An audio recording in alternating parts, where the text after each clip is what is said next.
Good morning, everyone. Guys, I gave boots on the ground date as the 31st of December this year, 2024. You guys pushed me for a date and, on one of the live streams, and I had a quick calculation in my head. And guys, you know what? I'm actually going to stick with that date. Remember, okay, guys, when I gave that date, that was a date under duress that you guys were putting me in. I'm going to stick with that date, guys. The more and more I look at this situation, the more I think, yeah, do you know what? That may actually be the case. Now, it may happen before, it may happen slightly after, but I think that date, guys, I really do think the 31st of December 2024 is a solid date for boots on the ground.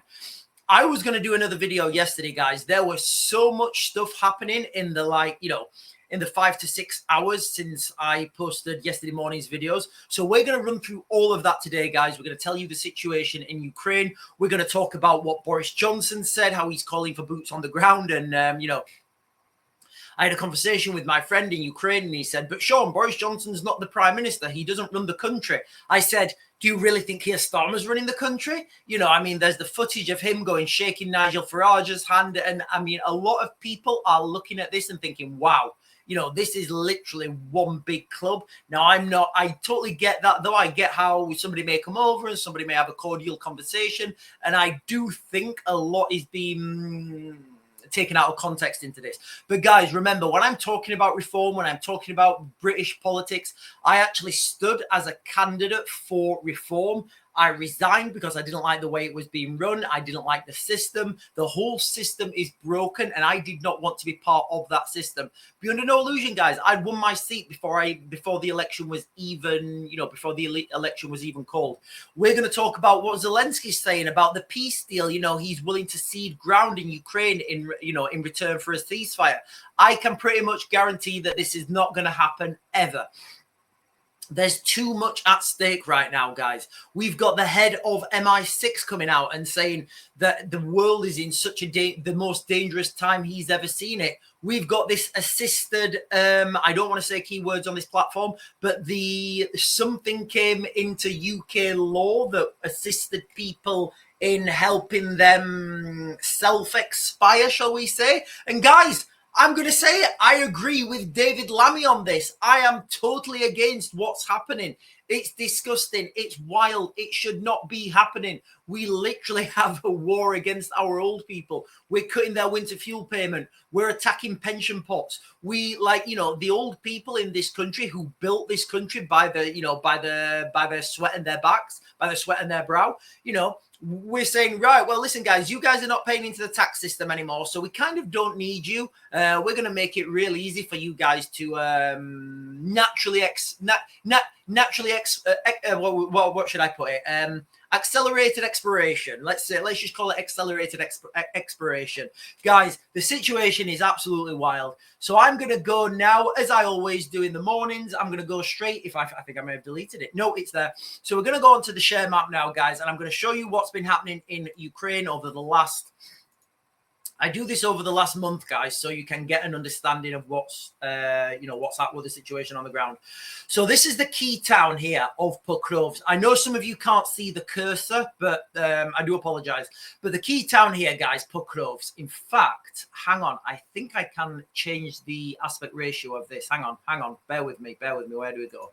We go here, and then I think this one. I think that may have helped.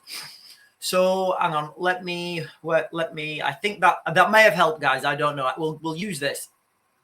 So the key town here of Pokrovsk, that is the fortress town at the moment, the fortress city. The Ukrainians call it a city. If it was in Europe, it would be a town. It's a key location because it has two rail hubs going, one north and one south. Once this falls, guys, that's pretty much it up to the River Dnipro. And I'll come on to why this is so important and why this is dictating what Zelensky's just said. So this is the key town here, guys. If you remember, and you guys have been following this channel, I said that the Russians are going to push up this river. There's a series of small reservoirs or maybe lakes or whatever you call them. Here they're going to hold and then they're going to start to push north. That's going to be the southern aspect. And can you encircle half an aspect? Yeah, of course you can. That's going to be the initial phase of the encirclement to the south done. Then they're going to push to the north. Remember, they're going to hold off at about 10 kilometers. They're going to find defensive positions at 10 kilometers. So this is the 29th of last month. So I'm just going to fast forward, guys. Remember, note how much ground the Russians are taking in and around this area. And also note how much ground the Ukrainians are taking back, which is 0. I'm just going to fast forward, guys.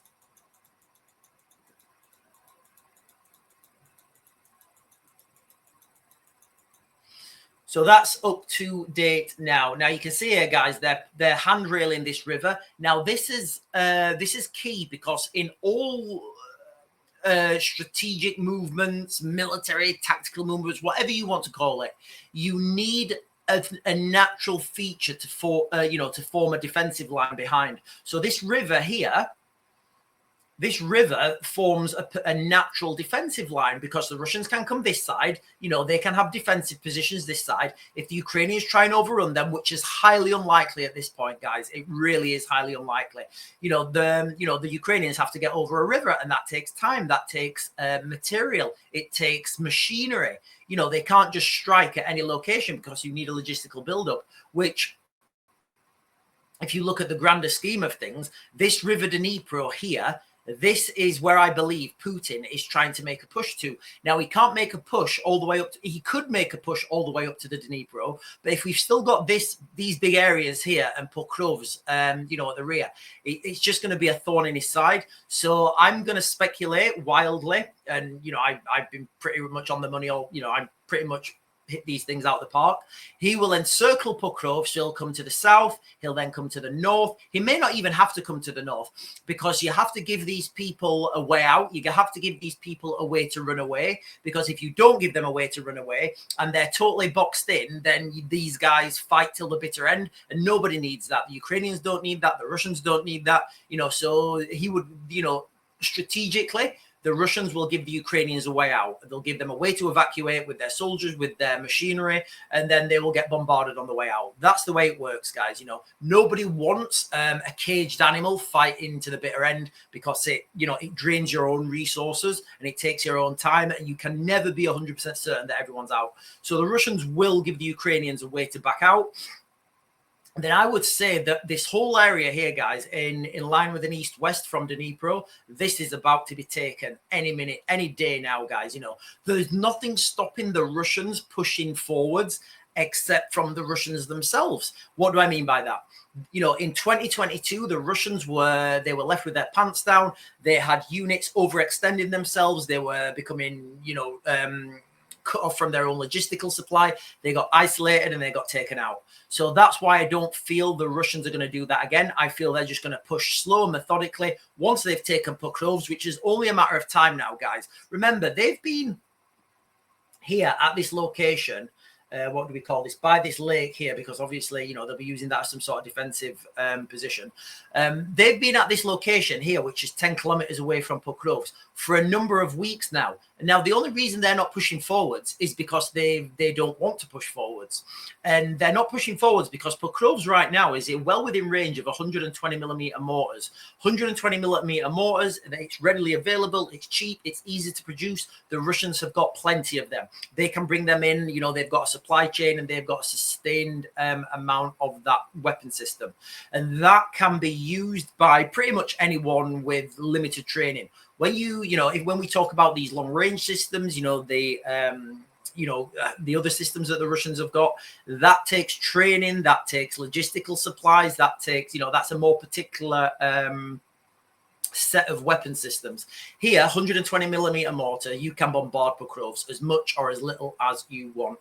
So that's the situation, guys, in a nutshell, from the ground in Ukraine. It's only a matter of time now, which, hang on, let me stop sharing this, guys. I've changed the aspect ratio, so this may be a little bit, where do we go? There we are.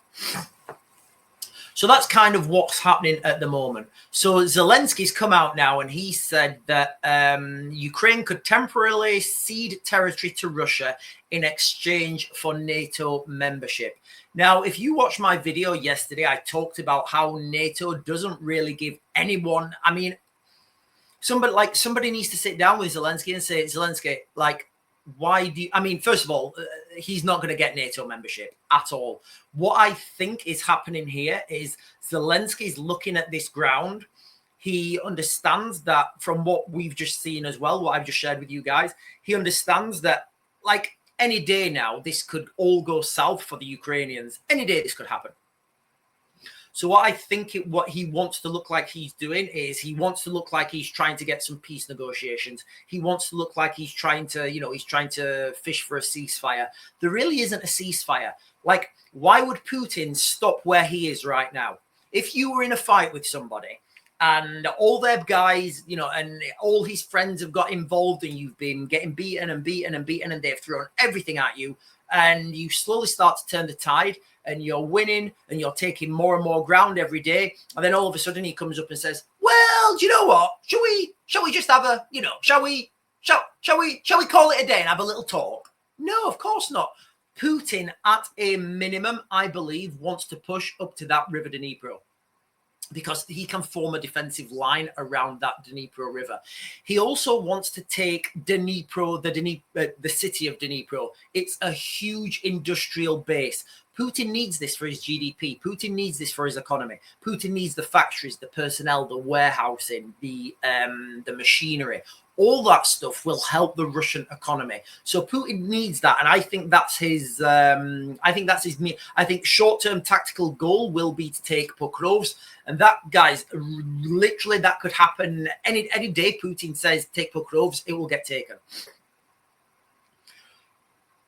The next thing, so the midterm goal for Putin is Dnipro. I don't just mean up to the Dnipro. I mean he wants the city of Dnipro. Now, he can... The problem with the Dnipro city is it's on the other side of the river Dnipro, but it's right on the Dnipro. So it's going to cause challenges. It's going to cause problems. It's going to cause, you know... To secure that area of the river Dnipro, you're kind of going to have to take the city of Dnipro as well and have a buffer zone around it. And once you've done that, guys, you've also got your foot on the other side. So, shall I share? I'll put all these links in the description, guys, but I've got a lot to go through today, so I don't want to keep sharing, sharing screens when I've given you the outcome of what's happened. Zelensky says Ukraine could temporarily cede territory to Russia in exchange for NATO membership. It's a non-starter, guys. You know, the only person who can come to this negotiating table and say this is Russia. And why is Putin going to cede ground? Why is Putin going to accept 100 kilometers when he's taking more ground every day? It makes no sense. The only time Putin's going to potentially come to any ceasefire negotiating table is when the Russian forces are up to the Dnipro. That's kind of the only way he can do it. Because remember, right now, there's nothing to stop the Russian forces pushing forwards. But equally, if the Ukrainians got the manpower and got the kit and equipment, there'll be nothing to stop the Ukrainians pushing forward, because there's no natural defensive line. That river Dnipro, guys, it bisects the country east and west. That, I feel, is the midterm goal for Putin to push forwards to. So this comes also off the back of, and I will share this, guys, Boris Johnson saying that he wants well, I'll share it with you guys and we'll go through it together. I've not actually read the whole article, but I will read it to you now and I'll give you commentary. And I'll put all these links in the description. Boris Johnson calls for British European peacekeepers in Ukraine as part of a potential peace deal. Guys, can you remember when, I was telling you this was happening? Can you remember when I said you're going to see the rhetoric build up? When you understand how this game is played, you understand the moves, you understand the direction, and that's why I'm sticking to boots on the ground by 31st of December. Now, this may or may not be the case. The date was rushed. I didn't give it that much analytics. But I'm sticking with that date, guys. I really am. I'm sticking with that date. I may be wrong, but remember, I was under duress in that gate when I gave you guys that date. What I will say, when I said people that the Russians would invade mid-February, I gave this date long before anybody was even talking about Russian invasions, and then people were saying to me, oh, it wasn't mid-February, it was the end of February. I was like, guys, come on, guys, come on, throw me a bone here, because you've got to understand the windows of opportunity. So Boris Johnson calls for British European peacekeepers in Ukraine as part of potential peace deal. So the only thing that's slowing people down, that's slowing this down, and it's a question mark right now, is these landmines. Now, I've said this many times, the logistics to get the landmines, the anti-personnel landmines from point A to point B, point A being storage, point B being the front line in Ukraine, that's going to take time. And then you're going to have to look at these landmines, and somebody on the front line is going to have to say, are they being effective or are they not? They're not going to be effective, guys. I can pretty much guarantee that. Let's just have the what we're going to do. I don't think we should be sending in combat troops to take on the Russians. Guys, I mean, if you want to know, I mean, it's just what I've been saying. Johnson said, but I think as part of the solution, as part of the end state, you're going to want to have a multinational European peacekeeping forces monitoring the border, helping the Ukrainians. So again, what did I say, guys? I said they're going to come into that eastern part of western part of Ukraine. They're going to take up to the River Dnipro, because the River Dnipro is a key location. The River Dnipro is a key, it's a strategic feature. It's very difficult to cross a river, especially if people are shooting at you guys. I think I need a new camera. This thing's gone. And this is what you're going to see rhetoric build up now. You're going to see this rhetoric build up. And guys, I've just thought of something. Can you remember as well when the British guy got captured and people were talking about it? I said, listen, you're going to see him paraded on TV, giving propaganda speeches, telling people it's not worth it, saying X, Y, and Z. Well, that's happened now. And again, once you understand this game and how it's played, it's very easy to spot the moves. And if all roads are leading towards a global conflict and an industrial scale, you see what, the rhetoric that's building up. You see these little bits of bluster from this guy, and then you see the tactical tiptoe, whereby the Americans allow the use of ATACMS missiles, and then the Americans back down. And then the British, they allow the use of the Storm Shadow missile. But then the Germans, they say, oh no, we're not allowing our Taurus missile to be used. But guess what? At some point, they will allow the Taurus missile to be used. It's an inevitability, which brings the question. Where are these things being operated from? I've heard on good authority that the airfields that the F-16s were supposed to be flown from are already broken. They're already destroyed. They're not being able, they can't use them. So that realistically only leaves Poland and Romania, the two places where these F-16s can be flown from. So can you imagine now, if you're Putin, you're the Russians, and you know this because the Russians are not stupid. And the Russians are thinking, right, okay, so the Ukrainians now want a peace deal. Now we're taking more and more ground every day. The Ukrainians want a peace deal, even though they're flying F-16s from Poland, from Romania. And again, guys, that is me speculating now. Flying allegedly, potentially, whatever, flying F-16s, flying from Poland, from Romania. They want a peace deal. Absolutely not. What is in that for Putin? What does Putin get out of that? What do the Russians get out of that? Absolutely zero. I would say, guys, these talks of peace deals, it's just smoke and mirrors.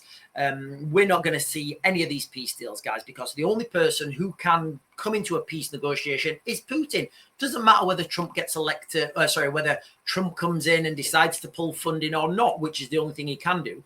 The only person who can decide on a peace deal right now is Putin, because he's the one pushing forward. And why would he stop? Why would Putin stop? So we've also, do I come on to this now? We'll come on to the end of MI5 now, guys. So in the United Kingdom, there's been absolutely wild stuff happening. I mean, we've seen these drones over US air bases. And where do I go with this?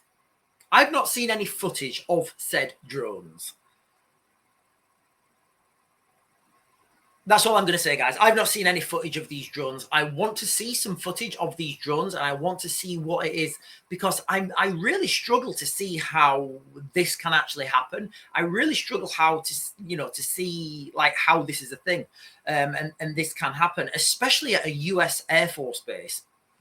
I mean, like, why can't they just put a helicopter up and follow that drone where it lands? Like, why is this happening? Why is this even a thing? It's absolutely insane. Anyway, I think I'll do a video on that, guys. I think I'm going to do a specific video on that. But, we've got all sorts of wild stuff happening in the United Kingdom. We had the crash of the DHL plane in, I can't remember where it was, but a few months prior to that, we had the incendiary devices on board international DHL packages that burned down facilities in the United Kingdom, and 2 in England, and I believe 1 in Scotland. So that all happened at the same time. We've had the police, now this is my speculation, we've had the police in the United Kingdom training for a grid down situation. Now, guys, this is my own speculation. I've not heard this anywhere. I can't find any information of this. On one of our live streams, we were talking about it. One of you guys said police in Birmingham, I think it was, are doing excuse me, are doing a big police exercise. And then I was sat here and I was thinking, wow, we've actually seen police training in and around where we live as well. And then I put this out there to the live stream, and lots of people were saying, yeah, we're seeing lots of police driving fast and, and doing potentially training missions. Now, I will say with 100% certainty that I believe that the police that I saw were doing a map reading exercise, because think about it, guys. Right now, we're so reliant on GPS, on civilian navigation systems. The police, I would say, don't know how to map read anymore, because they probably get in their cars and on their sat nav or whatever they're using, it will say, go to this address and this is how you get there. That's what I would say happens. It's quicker, it takes less time. It's just a better system until your GPS goes down. Now, I know these guys were map reading because the vehicle commander had a map, and I could tell that he was map reading. I've done this like probably hundreds of times myself in the military. The commander, so the guy in the passenger seat, he will be map reading. He will be telling the driver where to go. The driver's focusing on the road, and the guy who's map reading is telling him where to go. They're talking and they're communicating to each other. And then as you advance in your career, you do that on your own. So you map read on your own, and that's how it works. But the head of MI6 has now come out, and I will put this in the link in the description, guys. I've never seen the world in a more dangerous state, as he warns Russia would not stop if it wins in Ukraine. So Richard Moore, the head of MI6, said if the Russians win in Ukraine, China would weigh the implications, North Korea would be emboldened, and Iran would become still more dangerous. So, guys, these are the things that I've been saying on this channel for such a long time. These are the things this is the world that we live in now. We're looking at China as the new global superpower. The manufacturing capacity, the money that China has is unbelievable. Now, whether you agree with that, whether you don't, it doesn't really matter. You've got something called Thucydides' trap, which states that, in fact, basically Thucydides' trap states that when you have an existing power and an emerging power, a violent clash is the normal, not the exception. And if you look back through history, this is what normally happens. So you've got the United States right now, and by de facto, the United Kingdom, as the global superpowers, the global status quo. And then you've got China, Russia, the BRICS nations. They're the emerging nations, and violent conflict is the norm, not the exception. So this is the world we're heading into now, guys. It is the most dangerous time. I mean, I can remember when I joined the military in 1999, nothing was happening. I mean, you would go to Northern Ireland, you would come back, you would go to Kenya, you would go to Oman, you would do overseas exercises. Nothing would happen. Well, nothing happened really until September 2001. And then the world changed. It was just absolute chaos.